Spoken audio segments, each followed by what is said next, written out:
Hi friends, welcome to Rojavanam. சாரிங்க friends, இவ்வளோ நாளாக ஒரு சில தவிர்க்க முடியாத காரணங்கள்னால என்னால் வீடியோ போட முடியல. இனி ரெகுலராக வீடியோ போடுறேங்க ஃப்ரெண்ட்ஸ்.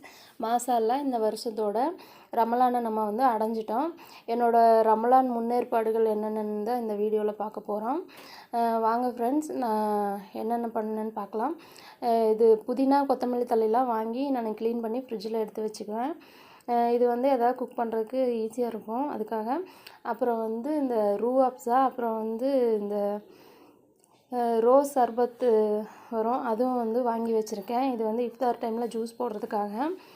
அப்புறம் பாதாம் பிசின்னு, அப்புறம் சப்ஜா சீட்ஸ், இதெல்லாம் ஒரு 2 நாளைக்கு ஆகிற மாதிரி ஊற வச்சு எடுத்திருக்கேன். ஏன்னா அதிக நாள் வச்சா அது நல்லா இருக்காது. 2 நாளுக்காக நான் ஊற வச்சு வச்சுருக்கேன்.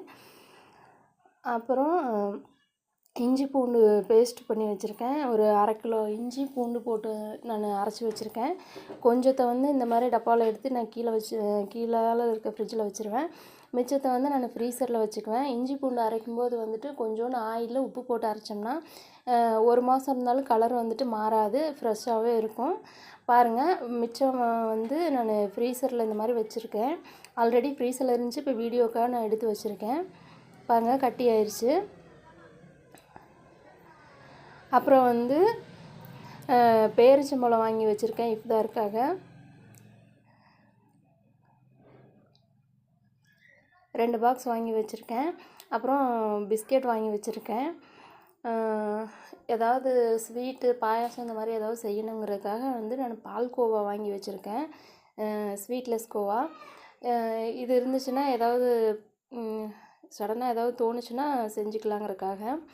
அப்புறம் சஹருக்கு குக் பண்ணுறதுக்காக நான் மட்டனு ஃப்ரீசர்லேருந்து எடுத்து நான் வச்சுருக்கேன் நைட்டு குக் பண்ணுறதுக்கு. மட்டன் கைமாவும். இனி ரெகுலராக என்னோடய சஹர் இஃப்தார் விலாக்ஸ் வரும். இந்த வீடியோ பிடிச்சா லைக் பண்ணுங்கள், ஷேர் பண்ணுங்கள், சப்ஸ்கிரைப் பண்ணுங்கள்.